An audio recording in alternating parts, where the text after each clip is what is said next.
Welcome back, everyone, to a new podcast episode from Soundtrack Scores. Just to recap a little bit, if you don't watch us regularly, my name is Steven. I'm here My name with is Michael. And we are all lovers of soundtracks. We're not like music theorists or musicians ourselves. We just love listening to soundtracks. We grew up listening to the soundtracks. We grew up watching movies all together and obviously separately. But we kind of like to take the approach of soundtracks as a listening experience separate from the movie, and then how it actually obviously enhances the movie we're watching or game or TV show. And then kind of after you watch the movie, you can kind of enjoy it with a different set of ears. But yeah, we're not going to be delving too much into music theory or anything like that. So like you, we are just fans of soundtrack music. How you guys doing today? Doing well. Pretty good. Yeah. Excited to be here. I am excited Same. as well. There's a new Game of Thrones show out, obviously, A Night of Seven Kingdoms, and I recently just started watching it. So I've seen 2 episodes so far, but I'm actually really curious to hear that soundtrack because it's not Ramin Djawadi. It's a new composer. Really? Interesting. Yeah. Do you And know if he's from, did he study mentor under? I do not know that. I will look that up right now, but his name is Dan Romer. Here at Soundtrack Scores, that's exciting. We're big fans of Ramin Djawadi, so huge fans. Yes, we are. Love his work. Produced a Shawn Mendes song and then some other songs, and then it looks like then he went into composing. Interesting. Fascinating. Really Hans Zimmer was also in a rock band, right? Yeah. But yeah, at one point. I am very curious to hear that soundtrack. I have not started the show, but I am quite a big fan of Westeros in general, aside from season 8, of course, of Game of Thrones. We don't need to talk about that. But just to give the audience a rundown of kind of what we're going to be covering today, we have each brought a track or a portion of a track from soundtracks that we listened to since the last video came out. We've each taken, I believe we had, by the time when we filmed the last video, none of us had listened to these yet. Robert, do you want to talk a little bit about yours? And then we'll kind of go around talking about each album. So my excited for what's coming out next. Last time we met was a movie called H is for Hawk. I believe it stars Felicity Jones. It is a smaller film. It's in theaters right now. I have not seen it, full disclosure. But I was excited for the soundtrack because I watched the trailer and I had just seen Train Dreams and it had a similar vibe. Indie film, artistic. I was hoping for more piano and violin and strings, solo violin especially. And as you guys will hear in a minute, it did not disappoint. I enjoyed the soundtrack quite a bit. Also a new composer I'm not familiar with, Emily. I'm not going to try to pronounce her last name, but yeah, fantastic. Hoping to hear more from her. Awesome. I'm excited. Don't mind me. I just got water on my glasses while you're in the middle of that. So, Michael, what soundtrack you bringing today? I make you cry, Stephen. Yeah, we'll go with that. So I recently saw the movie Iron Lung. It is a completely independently funded and distributed film by a YouTuber. Markiplier is one of the most popular YouTubers out there. And it was really good. I was really impressed. And the soundtrack is by a composer named Andrew Holschult. I really like it. It's got such a unique identity. I've seen the composer post a lot of almost like BTS of his process on Instagram. It's been really cool. He was talking about how he kind of layered in sounds of like warping metal into the soundtrack in different ways. Incredible. And it creates a really cool vibe and listening experience. That's interesting because I know it's about a submarine. Yes, it's based on an indie game called Iron Lung, and where you're basically this convict in this basically welded shut into this submarine on this moon with oceans of blood. And might be butchering some of the lore. I only know based on the movie. I haven't played the game myself extensively, and that was not one of the playthroughs I've watched of Markiplier, but he's played that game a lot. So I'm not as familiar with that particular game. But yeah, it felt, the whole production just felt super inspired and independent and in the best way. And everyone involved. Like I've been seeing so many people share like BTS stuff that they were involved with on Instagram and stuff, and it's been really cool. That's awesome. That's really inspiring, especially if you're trying to make your own Yeah. films, right, Michael? Totally. Yes, exactly. No, it's a huge win for independent film, honestly. I mean, the film was like number 1 on its opening night, and I think number 2 overall its opening weekend. That's And incredible. which is incredible. Yeah, a huge win for independent film. Yeah, and I believe he didn't do any external marketing. It was all across his channel, from what I remember. Wow. I want to get into this, Michael, once you're like introing that track you've chosen, but I'm just curious if this is going to be one of those kind of, I know we talk about wallpaper soundtracks, since I do know it's a horror movie, right? So I'm curious to see if it's going to be one that's going to be a soundtrack for a listening experience, or if it's something that's really going to highlight the movie, or what the vibe is. But I don't know if you want to touch on that now, or once we intro. There's some like I feel like especially horror shows that are more like where the soundtrack would be more ambient or setting the mood. And this one honestly it kind of stands alone as well, you know, like in the sense that like it's a unique listening experience and it uplifts the movie. I don't know. I've only listened to it all the way through like once so far. It's a long soundtrack. I think it's like over 2 hours long in total runtime. So like I want to listen to it more, but like it's a unique experience in my opinion. Is it a complete recordings to be that long? I'm not sure. It has a lot of like shorter tracks, like 1.5 to 2 minute tracks, and it might be. There's 59 tracks total. I mean, I can't imagine I'm actually curious self-funded indie film or crowd-funded indie film is much longer than 2 hours. Well, also, is this like released? I think it was longer than 2 hours. I think the film was a little over 2 hours. So actually, I think it might be a complete recording. I mean, if it's completely indie as well, it might not be produced like from a record company. You know, like a label probably didn't release. Right. What I'm bringing today is something. It's actually a soundtrack that I grew up on and I love, but I got to hear a little bit more of it this time because this is for Timeline, and recently we had the deluxe edition of the soundtrack release. And it's interesting. I listened to it, and then I listened to a little bit of the original soundtrack to refresh my memory. But it is one I've heard a lot. I actually had it on CD back in the day. And heck yeah. Yeah, I know there's a couple songs we use in our I was going to say, what is the getting ready music that we used in gosh. every agent film we ever made? It is track number 7. I believe it's Entering the Wormhole. Or Entering the Wormhole. Yes. Yeah. Such a fun track. But what's interesting is this deluxe edition was an hour and 19 minutes long. The original soundtrack was 46 minutes. So it's really not... I kind of expected there to be more tracks because the movie is an hour and 56 minutes, almost 2 hours. But what I did notice is some of the tracks that were later in the album, the previous one, like Transcription Errors is one track in particular, actually is at the beginning of this soundtrack, because this soundtrack, the deluxe edition, really just kind of follows the movie. Since I've seen that movie a lot as a kid, I was like picturing it in my head as I'm listening to it, because it really just follows the scenes, which is, I think, true of a lot of complete recordings. Yeah, Lord of the Rings, good example, does the same thing. Perfect. That's exactly what I was thinking. The complete recordings, yes. Yep. The edited, but not so much. Yeah, and so I was trying to find something new to bring today, and I was like, well, they've already heard all this stuff. So I did some research and found out, I had heard this before, but I'd forgotten about it, is that Jerry Goldsmith actually did a score for Timeline that was then rejected. And so... You're kidding. Interesting. No, so they actually released the whole album, Jerry Goldsmith. It's a very different feel.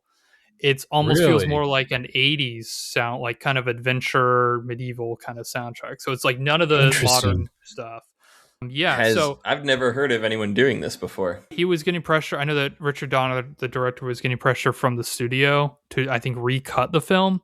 So I believe that had something to do with it. But what I did today is I tried to match up similar moments from the movie from what I could tell in the soundtrack. So we'll hear part of a track, I believe the same scene from each Brian Tyler soundtrack, which is the final one, and then Jerry Goldsmith with the rejected ones. We'll get That'll to be compare and interesting. contrast that. Yeah, that's going to be fun. We've never really gotten to do that with composers before. I have a soft spot for Brian Tyler's score, obviously, because grew up on that. It's the movie Timeline is one of those movies that kind of bombed, but It's such a good movie. I love that movie. I don't even care. I watched this It's so not much as a bad kid. movie. I do not understand why it bombed. It's whatever. Come at me. It's a good movie. It's a lot of fun. From what I was reading, it seemed like it was people were like, oh, I can't figure out what it is. Like corporate thriller or medieval fantasy. I don't care. It's the fun. book is so good too. Michael Crichton's one of the best. Very much informed my own writing style. Didn't learn till recently that he was ridiculously tall. I think he was like 6'7" or something crazy. I didn't know that. Wow. Fun fact of the day. That is cool. Yeah. Well, Robert, I think we want to start with you for the track. So what track did you select for him? I ended up selecting the second track in H's for Hawk. It's called Feathers Variation. So the first track is Feathers, and then they do a variation on it. Both tracks are really good. The score as a whole is more ambient. There's a definite theme, and you hear it quite a bit. Awesome. All right. Sounds good. I'm excited.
Beautiful. Yeah. You know what? I think I grabbed the uncut version, which is why it was so long. I think that was longer than a minute. That was gorgeous, though. In my rush, maybe not. We'll see. We'll see with Send Help. I'll cut that one off in a minute. But wasn't that beautiful? That was. Yeah, that was beautiful. I love that when violins do that. It almost sounds like the bows are dancing on the violins, and I can picture it in my head. That's a really cool analogy for it. Yeah, definitely feels like right up your alley too, Robert. And 100%. Yeah, I listened to it on repeat a few times. It's good. That's like my work music, Stephen. And give me the strings and the pianos on repeat, and it's very calming. That was beautiful. The theme is an interesting theme because it is more drawn out. The notes are more drawn out, so it's like a longer, more understated theme that you'll hear motif kind of coming through the song. But yeah, how would you guys tag that music? Let's put it that way. It's interesting because I was thinking about that during it, because I was like, this has a melancholic undertone, but it's so hopeful at the same time. Wasn't that cool? Yeah, I really like that. I Very don't know. What do you think, pensive, Michael? I guess is the word that came to mind. Yeah, I don't want to call it melancholic because it's not completely. It's I would say hopeful more than melancholic, but that's kind of the the vibe I'm thinking. Yeah, it definitely has a feel of like it's like the music knows melancholy, if that makes sense. But Yeah. is yeah, like it's like the music's been touched by melancholy. You know, it's Hmm. almost like this. I guess in a good analogy would be like, you know, happiness is that much more deep when you know what grief feels like. Actually, And I feel no, I was gonna say that's what I kind of felt with that track. yeah, and that actually brings up a really interesting image for me because I immediately thought, as soon as you said that, I thought of Inside Out at the ending where sadness and joy, like the Yep, two yep. oars. So that's actually Hmm. the perfect Hmm. analogy for it, I think. That is really cool. Yeah, you have that melancholic undertone, but then the strings kind of keep soaring higher and higher at the same Hmm. time that the Hmm. top level while the bottom stays grounded, I suppose, which is interesting, of course, because if you've seen the trailer, it's about a woman grieving the loss of her father by getting a hawk. Hmm. And so you've got this very visual metaphor of on the ground and soaring, and Yeah. Is this going to be a movie that you're planning to watch, Robert? I am planning to watch it. Yes. Yep. Sweet. That was a treat. I Thanks for really like sharing. that. Yeah. Yeah, I love that. Michael, I know we talked about your track a bit. Or actually, we talked about your soundtrack a bit, but you want to talk about the specific track you're bringing today from Iron Lung? Yeah, so again, there's 59 tracks. There's a lot of tracks, and the one that I picked was Iron Casket. It's the second track in the album, and I really feel like it gives a good taste for the album as a whole. I mean, you guys will see. I want to just Okay. get your kind of raw reactions from there. Really interested in Sounds this good. one. Here we And go. I did. It's only a minute and like 13 seconds long, so I encoded the whole track. Oh,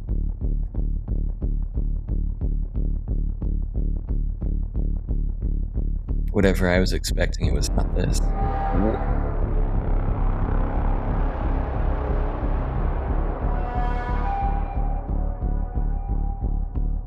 Holy smokes.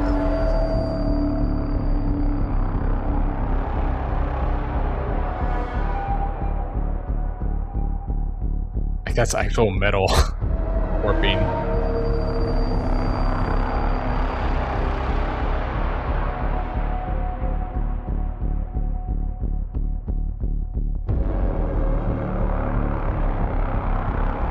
very industrial sounding.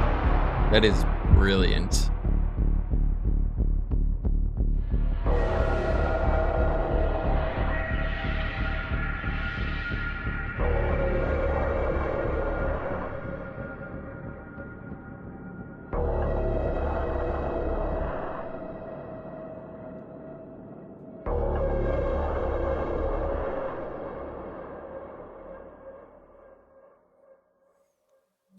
Yeah, That you see was what I'm saying? yeah, and Wow. you know it's honest. It's so interesting, Michael, because even the bassy hits sound muted, almost like it's underwater. So Yeah, I yeah, feel like it's really capturing the sonic identity of what it sounds like the movie is with exactly. the Yeah, soundtrack. I thought It's this soundtrack also, was just really brilliant. yeah, it's definitely in the family of survival horror soundtracks that I Yes. don't listen to for fun, but I play the survival horror games for fun. So it's I very much, Resident Evil, mm, Silent Hill 2, Dead Space. This reminded me most of Dead Space soundtrack, especially the remake, which might be the same as the original. I didn't play the original. But yeah, so it's like not one that you're going to listen to for like relaxing or working, but it's super brilliant. Just I've never heard sounds of metal warping on a soundtrack before. yeah. And I think I saw the composer talk about on an Instagram post about like he layered in. I think he layered in Markiplier's scream from part of the movie or something into one of the tracks in a clever way. I was like, it's just I don't know, That's just the whole incredible. every aspect of that movie and like the soundtrack just feels so inspired. I'd be Literally, curious to know if the game has any kind of similarity in soundtrack. Do you know anything yeah. about the If I'm game being soundtrack? honest, I don't. I don't.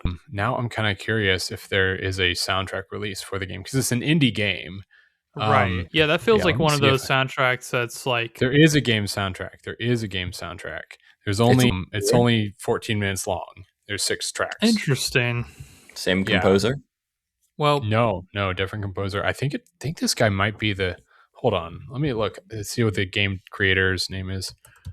You need to, for next episode of our podcast, Michael, you should listen to this in between and just bring a little recap for next time of how I it compares. absolutely will. So the composer is the creator of the game, game developer. Oh, Yeah. I feel like there's a lot of indie game composers or indie game creators that also compose the music for their games, which is always fascinating to me.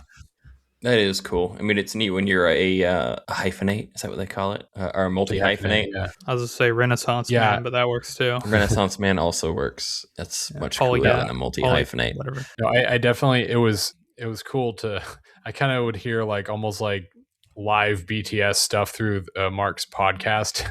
Neat. During the small talk portion, he would half the time be like, "Oh yeah, I'm working on this thing with Iron Lung." It was kind of funny. That's awesome. No, really cool. Thanks for sharing that, Michael. Yeah, that's really fascinating. Very different from my selection though, but it's actually interesting. Both of those I feel like are very you, because Michael, even though that was horror, which I feel like is not usually your vibe, I almost, part of it reminded me of parts of the Dune soundtrack. I don't know if you got that at all. Yeah, some of the like, just more so like the way it pace, like the way it like the undertones and stuff like that, like the reverberation kind of. Yeah, I think. Yeah. But anyway, mine, like I said, is Timeline. The deluxe version by Brian Tyler was released recently. So Robert, if you want to queue up the Brian Tyler one first, I'll preface this a bit. In the movie, if you have seen the movie, this is a scene with the Greek fire. You've not seen the movie, go see the movie. Exactly. But this is a scene where they're first testing Greek fire. So this first version is this version you'll hear in the movie, and then we'll play the rejected score. Sweet. I'm excited. Oh, I love this track.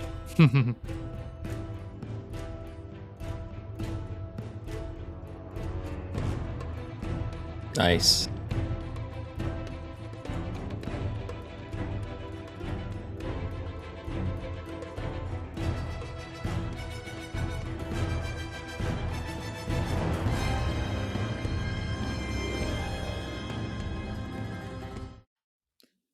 Okay, and so what I've done now with the Jerry Goldsmith one is I think I tried to pick, obviously I can only guess, but I really tried to pick a section of the track that I thought might be used in the same scene.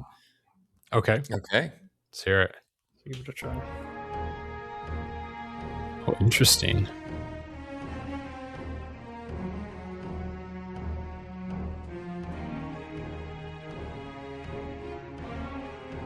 Very 90s. Yeah, definitely.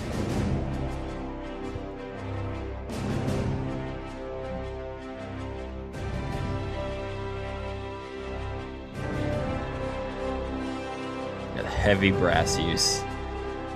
Yeah. So, okay. Interesting. You can tell there's a big sonic identity shift between the two. They definitely, you could tell, I think they wanted to go with a little bit more of a modern sound because the movie came out in 2003. This is a fascinating this conversation.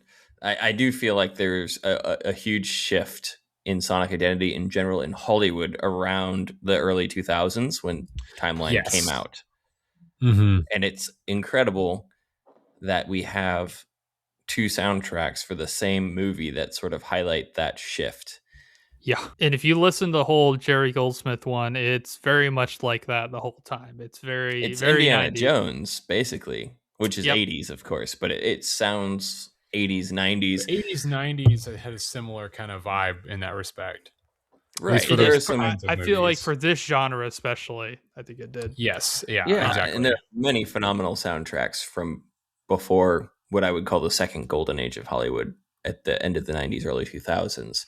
It's just not always my style. They're typically much more like clearly full orchestra, right? You're not having people write soundtracks on computer programs. They're not doing it with just a couple of instruments so much as a studio is paying usually a classical composer to go make a score with a full orchestra, which is what, like, you got all the brass section and the string section, and they sound full and epic and sometimes a little bombastic, and you're like, and I mean, this one also was just very heroic in the classical sense, which is, Yeah. it's neither here nor there as far as good or bad. It's just, it is what it is. It's very different than what you get in more modern, muted, maybe more cynical films. Yeah. I mean, the movie would have had a very different tone, especially in the modern day scenes with Jerry Goldsmith's score.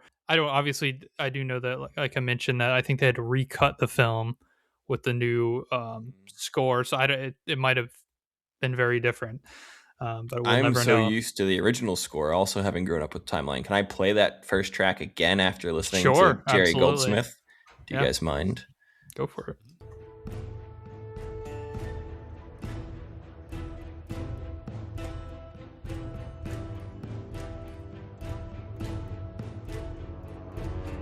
So the brass is still there. Not a Mhm. full heroic sounding section. Strings are much more prominent. It's those drums you're not going to get in Jerry Goldsmith's, though. No, the drums too. Pipe and You're getting drum. a decent amount of In brass. a tone, It's just used very a tone like that it's Yeah. almost like, in I don't know. dissonant I would, tone. Yeah. yes, dissonant. I would honestly, like, if I had to make a metaphor, Jerry Goldsmith is very much fantasy. That one feels more like adjacent and bordering dark fantasy, if that makes sense. Jerry Mhm. Goldsmith's or With a Brian more- Tyler? No, Brian Tyler's, because it's almost like a little bit more dissonance, and almost like there's this undertone of dissonance, if that makes sense. I think what I really know there's sets up. probably, I was gonna say there's probably a more accurate technical term out there, but I don't know music theory. I think that the thing that really makes him stand apart for me is just if you, I mean, if you're listening to the whole soundtrack, you'll notice they're very different. And just, I think, especially Brian Tyler's version will kind of start out with that whole modern, very like electronic sounding score, and then all the brass stuff. That's only when you're in the past in Yeah, 1357. Of course. So which I Jerry feel like he Goldsmith, did a really good job of, like, yeah, having both without sounding so different. They still feel like the same story, the same movie, but they have, exactly. yeah, they feel And so that's why I different think, enough. as I say, I Well, think what did- even the 1357 version still had those elements from Brian Tyler. Sorry, Robert, Mhm. what were you gonna Yeah. say? No, I was going to say, what does Jerry Goldsmith's soundtrack sound like when they're in the present day? It's about the same. It's very brassy and very 90s. Give Interesting. it a listen if you want. It's called on Apple Music. It's timeline music inspired by the film. Actually, is what it's called. But it's 48 minutes long, so it's like the full. It's actually longer than the original soundtrack, I believe. That's Which incredible. was 46 minutes. So yeah, it's Yeah, an I, interesting I'm. listen. I feel like there's something to say, and I probably don't have the know-how to say it, between how Brian Tyler approached scoring the film and how Jerry Goldsmith approached scoring the film philosophically, like in the way Mhm. that they're going to use their instruments to enhance the story. And gosh, I'd love to get an actual composer on the show at some point to speak to how a composer approaches the film, specifically somebody who knows, like 90s and earlier versus today. That would be Mhm. really cool. Yeah, definitely. It's so interesting because I always thought it would be a fascinating but very very niche game show. Would be if you gave the same filmmaker or two different filmmakers the same script for a short film and add some adapted, or give two composers the same exact notes and story and ask them to compose, and just how different those would come out. No one would Oh, watch yeah. that show but me, but this is kind of a perfect example of that concept, I think, in action. They'd have three and also- viewers for sure. And Jerry Goldsmith also was a much older composer than Brian Tyler. At this point, Brian Tyler, I think, was pretty young. So it's just, and Jerry Goldsmith, I mean, he's done so many other soundtracks. So long career up till this point. In fact, I believe he passed away like very soon after this. So, Wow. Yeah, he's one of the greats for sure. Mm-hmm. Yeah, so very different composers, very different sounds, obviously, but really fascinating. That's so cool. Thanks, Stephen. Yeah, of course. So I believe we have a wild card that you brought, Robert. Do you want to talk about this a bit? We do, yeah. So January and February are kind of the doldrums of the film time. You get, I don't know what they determine comes out in January and February, but it's usually less popular. People aren't going to the movies so much, which is shocking because I feel like half the country is in snow at this time of year. So like, just go to the movies and enjoy it. But one movie that came out that I have not seen, but I was convinced I am going to go see it by listening to the soundtrack, is Send Help, Sam Raimi's new horror film with, oh gosh, Dylan O'Brien and Rachel McAdams. yes, yeah. No, the movie looks like a lot of fun. It's sort of an adult version of that book we all read in 7th grade. Lord Oh of my the Flies. gosh. Thank you, Lord of the Flies. It's so funny. That was the film that was kind of neck and neck with Iron Lung on an opening weekend because they both opened that weekend, and it was so funny because they were neck and neck, and then it kind of went beat out Iron Lung for a number one. That's cool. Yeah, no, I've heard really good Yeah. things about Send Help. Again, it's like mostly just a 2-character cast as well Really, wow. for most of the movie. The premise, from what I understand, Michael, is that a CEO and his employee who he mistreats pretty badly end up marooned on an island. So you got this abusive boss and then Yep. his It's employee. actually a cool concept, right? Because you have modern, like, what are the skills that help you survive in modern civilization? And what happens if we strip all of those protections away and you're just in nature? Then different like power what dynamics. skills? Right. Yeah. Yeah. Who's on top then? Yeah. So really cool. Anyway, it's a horror. It's Sam Raimi. He did zombie films and all of that besides Spider-Man. But Danny Elfman came in and did the score. And whatever you think the score is going to be, it's not that. I'm very excited. So I'm going to play Linda at Home, which is the first track from the album.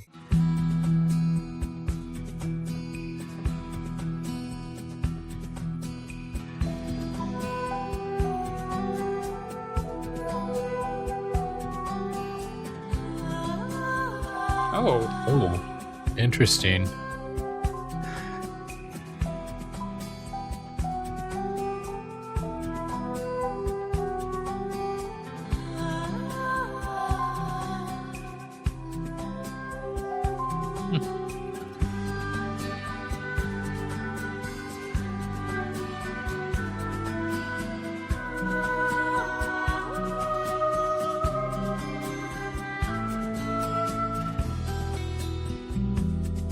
Loving those strings, the guitar.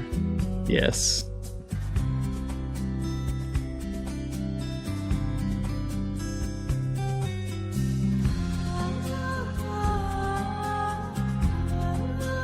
I love these vocals.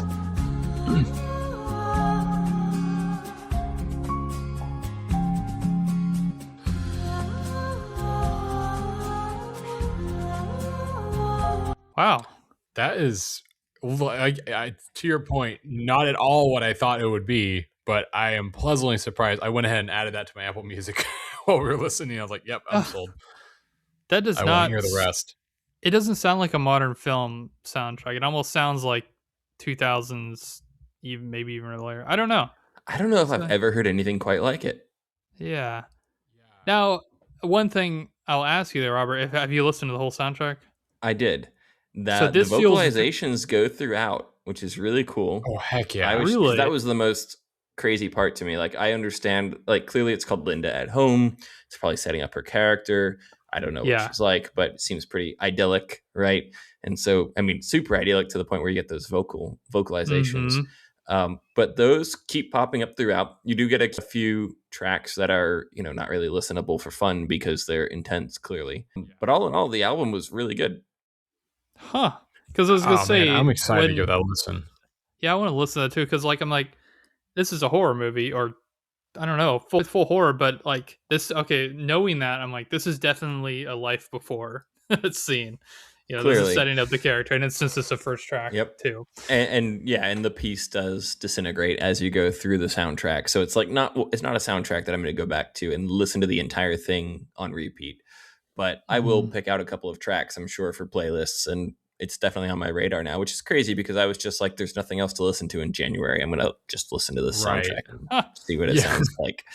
I was kind of like in our last podcast, we talked about Anaconda being Yeah. a pleasant Mhm. surprise. This I was was gonna this was say, I think January's Anaconda. let's say that was the one that soundtrack convinced you to see the movie as well, right? And you ended It up seeing did. it. Anaconda was a lot of fun. If you haven't seen it, go watch it. It's a blast. So I will also be going to see Send Help at some point. Nice. I want to check that out as well now. I know we wanted to discuss a few upcoming releases, soundtrack releases. We've got, I believe, 2 movies in a game. Is that correct? Yes, we do. So, first one has, I think, a rather unconventional composer. Well, first one I'm going to mention, I think, Wuthering Heights has a very unconventional composer because the music is by Charlie XCX, who, as you know, is a pop singer.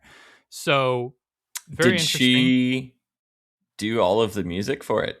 I think she might have. I'm going to check now because I don't know that Wow. all the tracks are out yet, but I'm pretty sure she's credited. Yeah, I believe she composed it, which is really interesting. That's really cool. Good for her. Yeah, I definitely listened to the Brat album a few times. Not ashamed to admit that.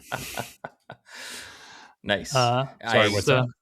have to say I don't know any of Charlie XCX's music. I stand corrected. The score is by Anthony Willis. So Charlie XCX did the songs. So that makes sense, I guess. Okay, that makes a lot more sense. Yeah. So yeah, Wuthering Heights, if IGN has anything to say about it, it's going to not do well. If my gut has anything to do with it, it's probably going to crush. I think it's going to be somewhere in the middle. I don't think it's going to be a box office hit, but I don't think it's going to flop completely. I think a lot of people are super interested because it's Margot Robbie and Jacob Elordi who's on the rise. And it just, yeah, the trailer, obviously super sensual. I think people are going to be interested for Valentine's weekend. It's probably going to spike, and then the people are going to realize, if IGN is correct, that maybe it's not a great film, and that it's going to drop way off. Not really my movie, so I probably will not be seeing it, but I'll take a look at the box office numbers, I guess. See what ends up happening. See how it does. Yeah. Michael, any Did thoughts? we want to? Yeah, I honestly, I was watching the trailer, and as far as the soundtrack goes, I genuinely I have no idea what to expect. I'm curious. And so is it going to be like 2 separate albums? Because I see on Apple Music, I see an album with just Charlie XCX's name on it. Is there going to be a separate album for the score versus her song? I don't think she did as many. Like, there's a lot of tracks on here, and for instance, there's one featuring Sky Ferreira. So I'm gonna guess that the score is integrated in this album, but Got it. Okay, we'll see when it comes out, I guess. Yeah, honestly, I'm kind of excited to see what this sounds like because yeah, I'm sure it'll be unique. Right. It's obviously it's a classic book, so you could imagine that. Well, is it going to be like a beautiful piano violin score like Dario Marianelli's Pride and Prejudice, or any of that genre? Like, that's the initial genre, but if the trailer tells us anything, very much not so. Well, Charlie XCX is the complete opposite of that. She's very it's very pop, very modern, very like electronic. So so will it be electronic all the way through? Will it be interspersed? It's hard to say. Hard to say. Could be a situation like The Great Gatsby from 2013, where you had modern songs and then orchestral for the second half. So you never know. Was that how they split the movie? I remember the modern songs. So the modern being like half and half. It's pretty much like that. Well, because the second half will start to go more into the Lana Del Rey lyrical songs, if you know, and then the orchestral score. But got it. This is a whole other topic entirely. But the reason they chose the modern songs is because at the time it was a jazz age, and jazz was seen as kind of like hip hop was seen when it first came out. Interesting. No, it's a good conversation because if they do this, A Knight's Tale, which is getting a re-release into theaters this year, did the same thing, the 4K re-release. Yep. Yeah, so they used modern songs, which is why it's like famously they used "We Will Rock You" during the joust. Yeah, because they said, well, this is like this expresses how they would have felt at a joust at the time, as if they were at a hockey game playing "We Will Rock You." Kind of thing. That was like the event. Mm-hmm. Yeah, like it could be said like, oh, it doesn't feel authentic, but also to be fair, if you went back in time to that time period, like even the language of English would be very not as recognizable as you might think. So, Yeah. Oh, right. like, yeah, so I think like it beyond at that point, it's just a preference thing, you know. Well, it Personally, I prefer like things that feel more immersive and don't because I just prefer like especially medieval fantasies or medieval kind of stuff to be more like escapism, so to speak. But yeah, again, a that's little tangential conversation. No, for this is sure. this is actually a good philosophical conversation around soundtracks, I think. I mean, this can be argued. I don't know if I would agree with the artists who say, well, this is how it would feel like back then, because to your point, Michael, their language was different, their experiences were different. Yes, they had the same emotions, but they probably did not experience them in the exact same way we do. Like, for example, at a joust, yes, it would have been the event, it would have been exciting, but it would not have been as noisy, I don't think, as it is in a hockey arena where you're playing We Will Rock You. And yeah, go ahead, Steven. But I want to counter that a little bit because Sure. we are so used to loud, sporting events, big stuff because we're constantly hit with dopamine. We're constantly hit with Yep. all these exciting things. The most exciting thing of like the month or the year or whatever would be this joust. You might get the same feeling of sorts if that's like the biggest amount of dopamine. That's the biggest thing, the event you experience. So Fair I do enough. get the argument, but I also understand, Michael, where you're coming from. I'm the same way because it can take me out of it a little bit when you're watching I a think medieval like movie. Yeah. from an artistic standpoint, to evoke that emotion, that feeling, yes, it's a brilliant way to do that. Personally, for me, it's just a preference thing. I Yeah. prefer more immersive, like that takes me out of present day experience, you know. And it's But certainly the again, more it's common just way a to do it, preference to thing. keep the Yeah, audience inside the film, yeah. inside the story world. And going back to A Mhm. Night of Seven Kingdoms, that's one I will say the jousting feels very exciting and they did not use modern music. So, Ah, yeah. okay. Well, I'm excited for that. Yeah. Okay, Um, what Okay, else what have we we got got coming up next? in We got February? well, we have Resident Evil Requiem, which is a game, of course. Robert, do you want to talk about this? Because I think you've listened to the other soundtracks maybe a little bit. Yes, I did try, I think in the early days of soundtrack scores, to listen to a Resident Evil soundtrack. Very much wallpaper for the most Hmm. part. In this, and in a good way. You're playing a game where you need to be on edge all the time, and it does have tender moments. I'm sure there's a few good tracks when the story is emotional, I suppose. But for the most part, it's very atmospheric.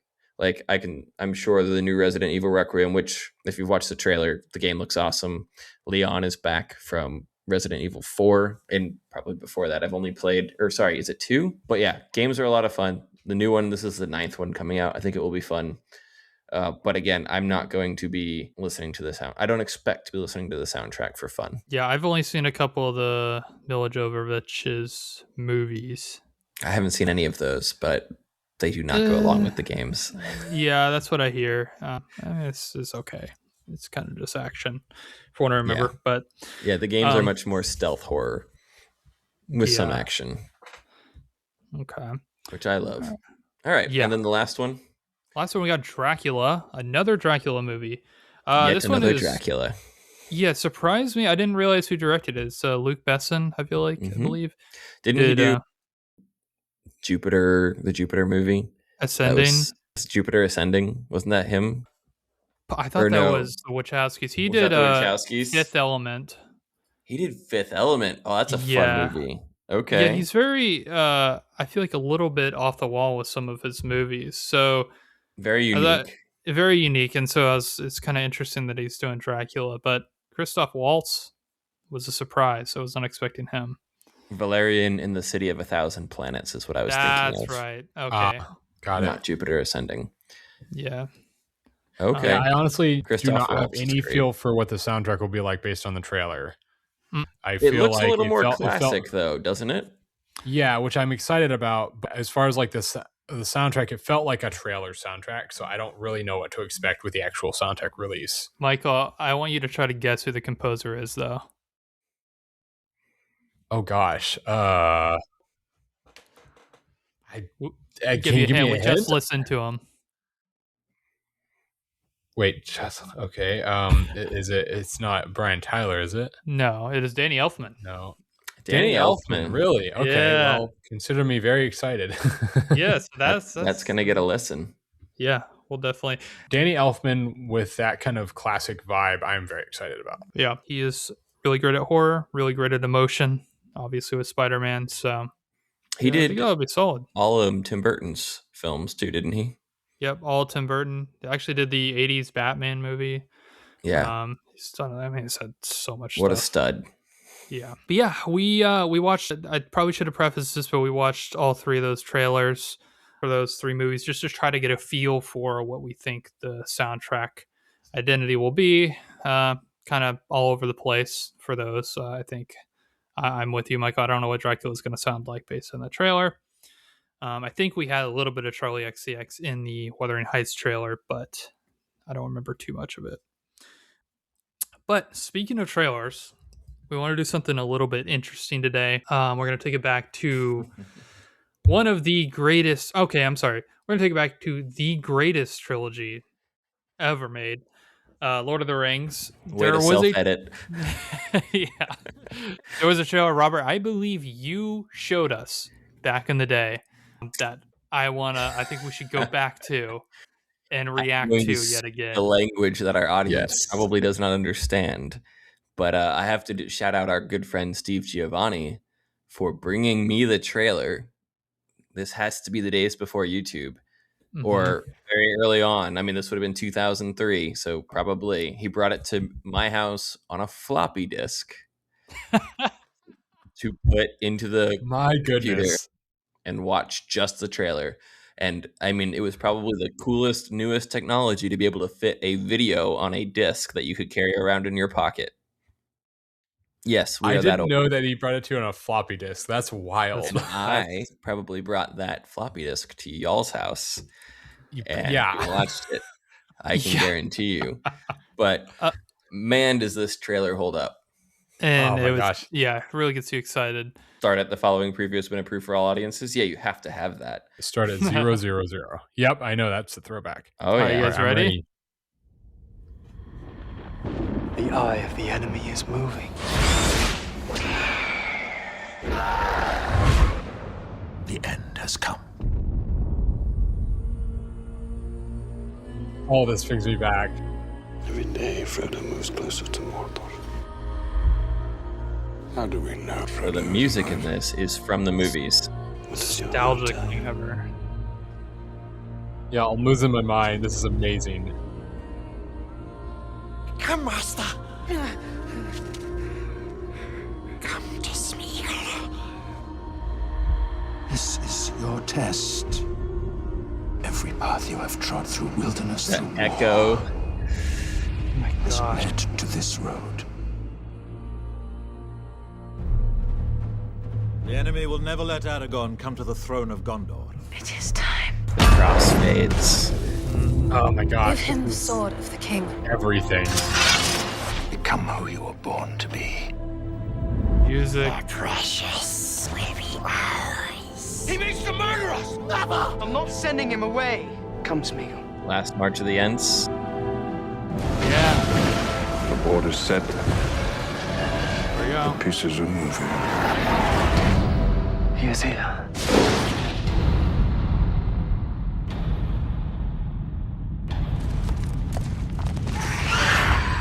We come to it at last. I see in your eyes the same fear that would take the heart of me. Chills. A day may come when the courage of 100%. men fails, when we forsake our friends and break all bonds of fellowship. But it is not Even the this titles. Whatever happens, stay with me. day. This day, we fight. Dude. The different audio for this speech, though, from the movie. All you have to decide is what to do with the time that is given to you. We shall see the Shire again. You gave away your life's grace. I cannot protect you anymore. cannot achieve victory through strength of arms. Not for White ourselves. Tower. But we can give Frodo a chance.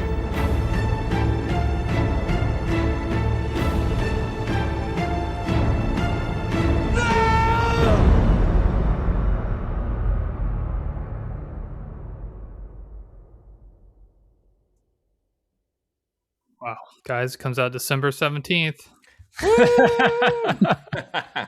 Oh my Definitely be man. watching that was, one. an experience. What the heck? I Man. have no Makes me want to words. watch the Right, entire Michael? trilogy again. What's that, Robert? Said you've seen it before, right? I know. I feel like I watch that on a yearly basis. It's so good. It is still the best trailer ever cut together. Gosh. Just the music and the speed of the cuts at the end, those last 20 seconds, is incredible. Yes. It's so interesting that the fade in, fade out on every single shot in that last bit is really interesting. I don't see that much anymore. Well, it's very Yeah. it's very 2000s, but it doesn't feel dated. I think. Yeah, exactly. Well, we'll see what our it- audience thinks. We don't think it feels dated. I will be Yeah, it very might feel very curious. But if, I will say one thing I am so tired of in modern trailers is the song cut to the epic beats. It's every What? freaking song. Like they do, explain. because they'll always have like a song from the 80s and there'll be drum beats in between. So I see skies are blue. Dun dun dun. And then it'll be some- Okay. it's every single trailer now. And I'm not the Not to first mention, one. almost every trailer now shows you the entire movie. Beginning That drives to me end. nuts Some of them too. are straight beginning to end. Yeah. And Okay, like, I was I've in a- literally watched trailers and be like, okay, I don't even want to watch the movie anymore. I was interested, but it just showed me everything. I was in a theater. I don't remember what I was watching, but it was in the trailer for the Dune Part 2 started playing. I'm like, stop. I want to see this movie. I don't. You're spoiling it. I almost went and left to go to the bathroom or something so I could step out. Yeah. I think I might have actually done that because I didn't want to spoil it. Good for you. Stick to your guns. Yeah, it's I awful. know. Well, Well, that trailer is classic. that's a great trailer for the That's greatest so good. trilogy, Good potentially idea, the Steven. greatest trilogy of soundtracks ever. Which brings me to Most definitely the greatest trilogy of soundtracks ever. this is our next little segment here. I think because I suspect this is going to be on that list. But Michael, what are your first 3 soundtrack loves? Okay. I was thinking about this just this week because now all the soundtracks on this list, I revisit and go through binges from time to time. And one that I hadn't listened to it's probably been about a year or so, but like I've been kind of getting back into. So I was helping a friend of mine on this little filmmaking game we do. It's, and she was trying to recreate a scene from Pride and Prejudice, the 2005 version. And so I was helping her. We basically filmed it on a blue screen and I recreated the whole background like as close as I could to the actual movie. And I got to listen to the soundtrack again. That soundtrack, my first 3 loves when it comes to movie soundtracks would be Lord of the Rings, all 3 of them. I'm counting that as one slot. Solid. Pirates of the Caribbean, the first one. Oh, yeah. Interesting. Yep.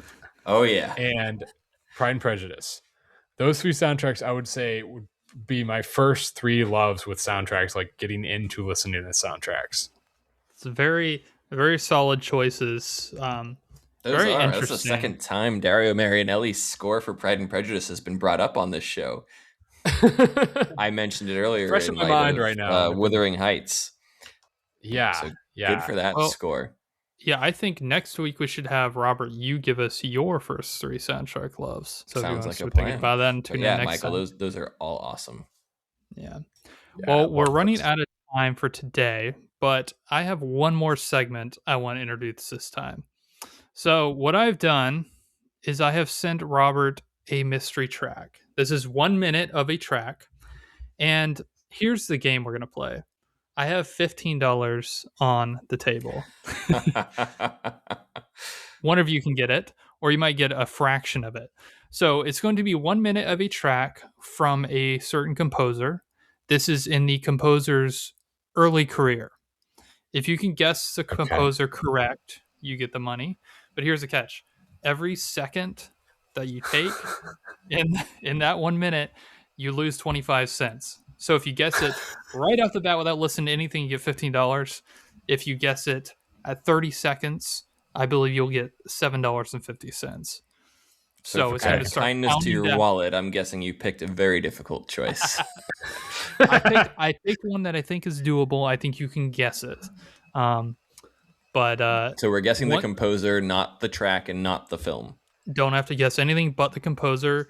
If you want to shout out a wild guess, you can, but that's your chance. So we get what? Wait, how many guesses do we get? I'm going to give you one guess, or we could do two. Holy smokes! If you want to do two, we'll do two. How about that? Two guesses. I like that. Yeah. So you only get two guesses, so we can't just rapid fire guesses. Nope. Yeah. Can't rapid fire guess. But I'm going to start a timer. Or I'm going to time it, and every guess you do, I'm going to lap it. So at least we get the timestamp, and I can tell how much prize you'll win. So are we ready? Do we need to do we have a buzzer or anything? Or are we just going to shout it out? At this point, let's shout it out. We will have to integrate a buzzer if this proves popular. Sounds good. All right, I'm going to up the volume so we can hear it well. Yeah, but if you want to accidentally start the track. Yeah, if you want to give us a countdown, Robert, when you're ready, so I know when to start the timer. Okay. Well, I'm going to try and up the volume. If you hear music, start the timer. Okay. Ready? Yeah. Okay.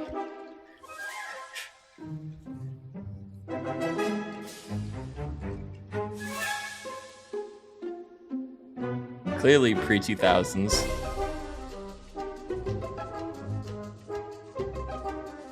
$15 seconds. John Williams? No. James Horner? No. Danny Elfman?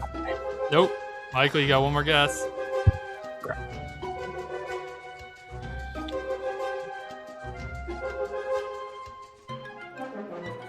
How much time does he have? 20 seconds left. Okay, this is not James Newton Howard. James Newton Howard. No. Oh my gosh. So okay. Wow, we all failed. I feel like it's on the tip of my tongue. There it goes. That was Michael Giacchino. Whoa. Why did I? Okay, that's who I was trying to think of. Known Steven would have picked Michael Giacchino. Of course, it's one of his favorites. That was going to be my third guess, Steven. Now, I did make it a little challenging because that was one of his first compositions, one of his first scores. It was for The Lost World, the game. So you're kidding. The movie game of The Lost World. So it did sound like John Williams. Is this the Sega game, Sega Genesis game, or was this the one that we all played at Chuck E. Cheese? No, this was I believe it's a Sega one. Wow. Yeah, incredible. I'll bring another one next time. Yeah, I get to keep my $15. You get all your money back. Yes. I almost feel like if we fail, we got to pay you something so you get a return on investment. And if we both miss, slow down, Robert. It's $1 per guess. All right, that's gonna wrap it up today. Well played, Steven. Thank you. Next time we're going to discuss some other listens that'll probably be coming out between now and the next episode, or just other ones we pick that we're looking forward to. So we will be back in a couple weeks. So stay tuned. See you guys later. See ya. Cheers, y'all.